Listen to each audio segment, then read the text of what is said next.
What happens when a successful CEO goes undercover and faces discrimination in his own store? Saturday morning, just after 10 a.m., Terrence Hall adjusted the brim of his baseball cap in the rearview mirror. The man staring back at him was barely recognizable, not the CEO who had built a multi-million-dollar retail empire, but just another face in the crowd. His plain hoodie and jeans were a far cry from the tailored suits that normally defined his days. Today wasn't about boardrooms or numbers. It was about stepping into his own world, unannounced, to see what it looked like through a stranger's eyes. Terrence had always believed in the power of connection. His company had been built on the promise that every customer mattered, no matter their background. But recently, whispers of complaints had started trickling up the chain. Rumors of poor service, bias, and a lack of care from his staff. If there was truth to these claims, he needed to know, not as the boss, but as someone living it. The retail store in question sat just outside Dallas, Texas, in a busy suburban plaza. It wasn't the flagship location, nor was it the top-performing store in his chain, but this location held significance. It was the first store Terrence had opened outside his home state, a gamble that had paid off handsomely. He'd visited countless times in its early days, but now, years later, he couldn't help but wonder, had the warmth and inclusivity he'd envisioned stayed intact? Terrence parked his car and took a deep breath. A rush of anticipation, mixed with unease, settled over him. He was about to walk into the unknown, shedding the safety net of his title, to see if his values still held weight at the foundation of his business. The truth, however uncomfortable, was something he owed to himself, and to every person who walked through those doors. But what Terrence didn't know was that his commitment to uncovering the truth would lead him to a moment he'd never forget. One that would challenge everything he thought he knew about his own business. Terrence stepped out of his car and into the bustling parking lot. The sun was already high, casting sharp reflections off the windshields of nearby vehicles. He adjusted the strap of his weathered canvas bag, the kind you'd see slung over the shoulder of an everyday shopper. Today, he wasn't CEO Terrence Hall. He was just another customer with a name no one needed to know. The storefront gleamed in the sunlight, the logo bold and familiar. He couldn't help but feel a swell of pride as he approached the automatic doors. This was his creation, a vision turned reality. But pride quickly gave way to focus as he crossed the threshold, the cool blast of air conditioning welcoming him inside. The store hummed with activity. Shoppers pushed carts laden with goods, and children's voices rose and fell in excitement near the toy aisle. Employees in uniform moved with purpose, stocking shelves, ringing up purchases, and assisting customers. To the untrained eye, everything seemed to run like clockwork. But Terrence wasn't here to glance over the surface. He was here to dig deeper. He paused near a display of brightly colored kitchen appliances, taking in his surroundings. A young woman in a striped uniform jacket stood nearby, chatting with a customer about product features. A stock associate rearranged items on a nearby shelf, his movements efficient but detached. And there, at the far end of the store, stood a younger man, leaning against the counter of the electronics section, idly scrolling on his phone. Terrence decided to head in that direction. He wandered through the aisles, deliberately moving at the pace of a casual shopper. He picked up a pair of headphones, turning them over in his hands as though considering a purchase. It was a test, simple yet telling. Would this employee approach him, offer assistance, a smile, anything? But nothing came. The young man barely glanced up from his phone, let alone acknowledged his presence. Terrence waited, giving the employee every opportunity to engage. Still, nothing. He felt an uncomfortable knot begin to form in his stomach, but he wasn't ready to draw conclusions just yet. Maybe the employee was busy. Maybe he hadn't noticed. Terrence moved on, scanning the aisles, observing interactions. He caught sight of an older woman looking for help near the home goods section. She seemed frustrated, glancing around for assistance. Before Terrence could step in to see how it unfolded, a second employee approached her, cheerful and attentive. Relief softened her features as they began to chat. It was a stark contrast to what he had just experienced. But as Terrence turned back toward the electronics counter, Determined to give the young man another chance, what happened next would make it clear that this wasn't just a one-off oversight. It was something much bigger. Terrence returned to the electronics counter, this time holding a boxed set of Bluetooth speakers. He placed the box on the counter gently, the kind of action that should naturally catch someone's attention. The young employee finally looked up, his expression blank and uninterested. "Can I help you?" he asked, his tone making it clear that he wasn't particularly interested in helping. Terrence smiled, hoping to diffuse the awkward energy. "Yeah, I was wondering if you could tell me a bit more about these. Are they good for outdoor use?" The employee gave the box a cursory glance before shrugging. "I don't know. Probably," he said, his attention drifting back toward his phone. Terrence blinked, momentarily taken aback. "Could you maybe check? I want to be sure before I buy them." The employee sighed heavily as if Terrence's request was a monumental inconvenience. Without a word, he grabbed the box and flipped it over, skimming the back. "It says here they're weatherproof," he mumbled, handing it back without further explanation.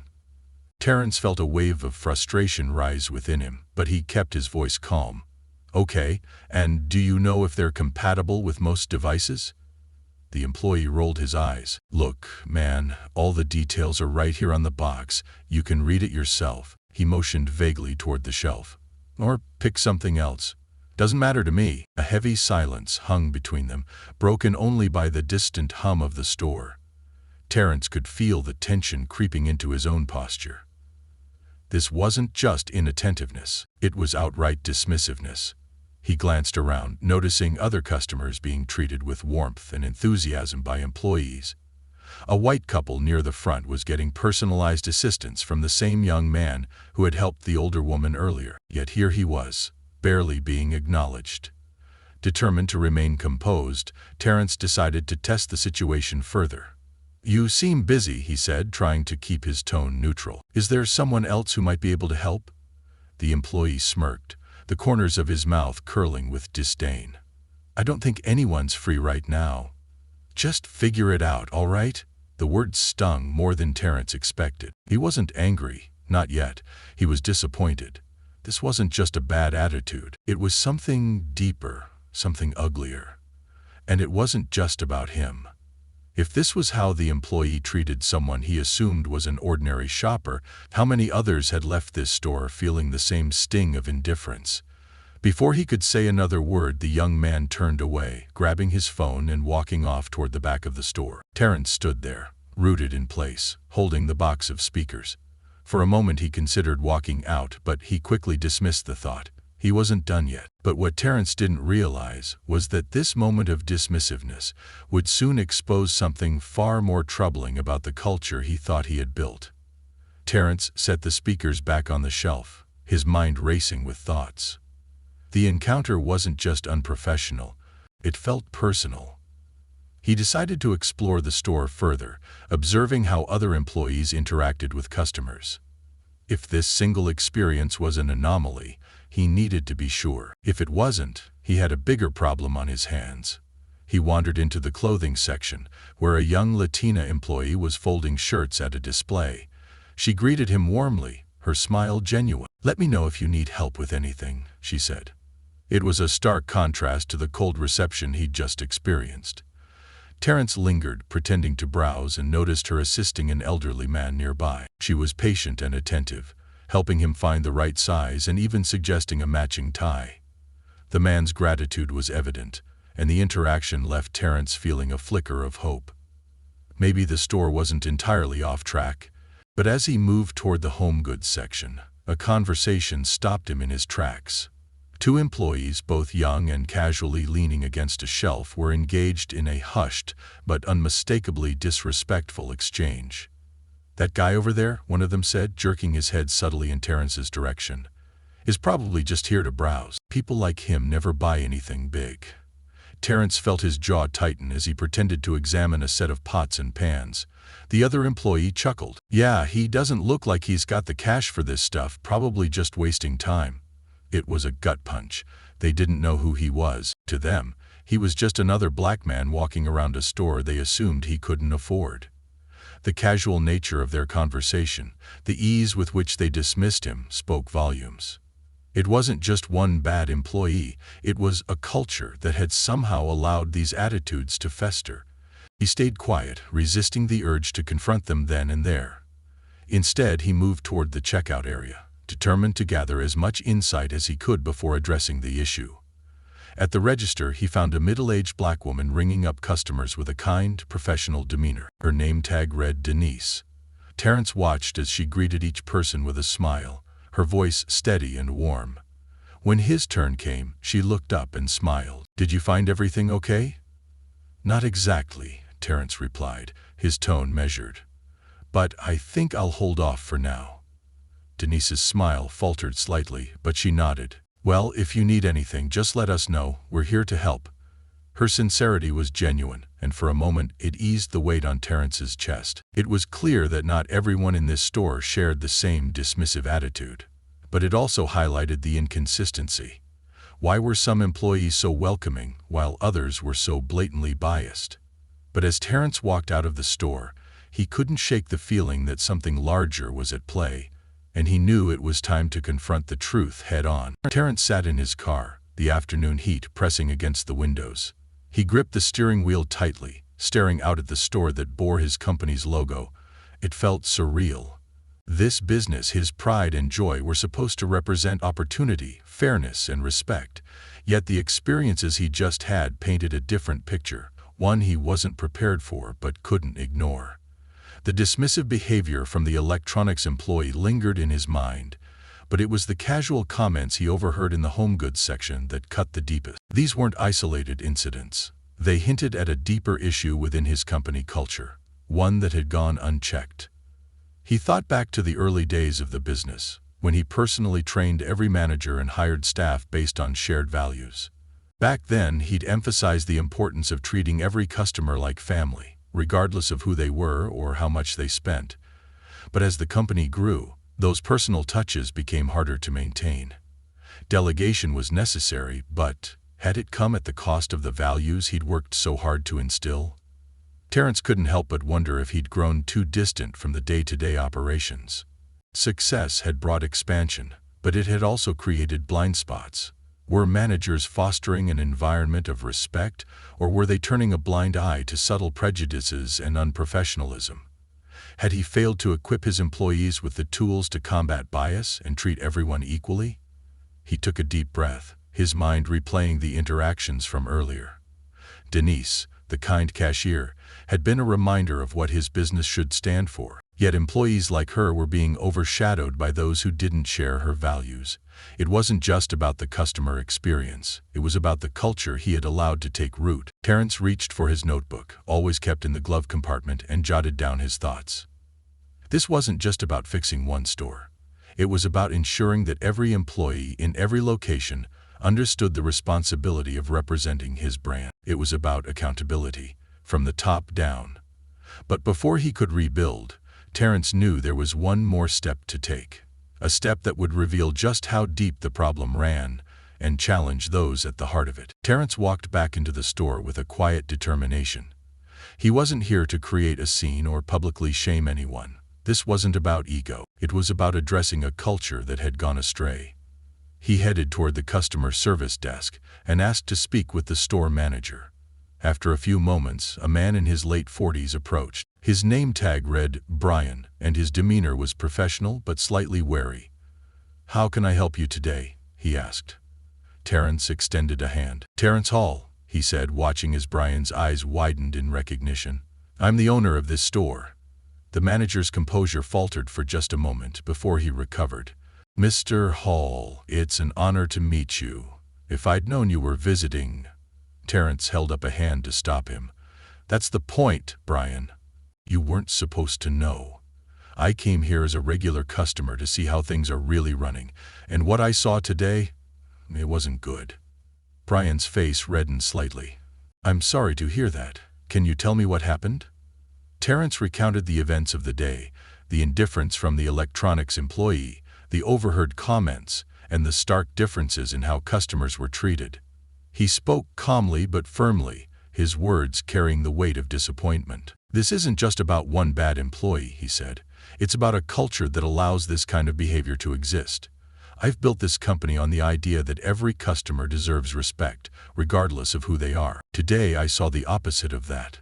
Brian shifted uncomfortably. I wasn't aware of these issues. I've always tried to ensure our team follows the company's values. Terrence nodded. I believe you. But clearly something is slipping through the cracks. And it's not just your responsibility, it's mine too. Somewhere along the way I've let the values I built this company on get diluted. That ends today. He asked Brian to gather the staff for an impromptu meeting in the break room. Within minutes, the employees were assembled, their faces a mix of curiosity and apprehension. Terrence stood before them, no longer just another customer, but the leader they didn't expect to see. Good afternoon, he began, his voice steady. For those of you who don't know me, my name is Terrence Hall. I'm the founder and CEO of this company. And today I came here undercover to see how things are running on the ground. The room fell silent, the weight of his words sinking in. Terrence took a moment to look at each face before continuing. What I saw today was troubling. Some of you showed kindness and professionalism, the kind of attitude this company was built on. But others failed to meet even the most basic standard of respect. And that failure isn't just on you, it's on me for not ensuring our culture stays consistent. He turned toward the young electronics employee, who now looked pale and nervous.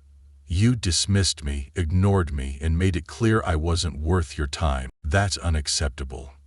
But even worse, I overheard 2 employees speaking about me, making assumptions about who I am and what I could afford, based on nothing more than a glance. The tension in the room was palpable, but Terrence kept his tone measured. I'm not here to embarrass anyone. I'm here to fix this. Because if we don't treat every customer with respect, we fail. And I won't let this company fail. But as he stood there, watching their expressions shift from shock to reflection, Terrence knew this was only the beginning of the changes he needed to make. Terrence paused, letting the room settle into silence. The weight of his words had landed, and now came the part that mattered most. Action. He knew that pointing out the problems wasn't enough.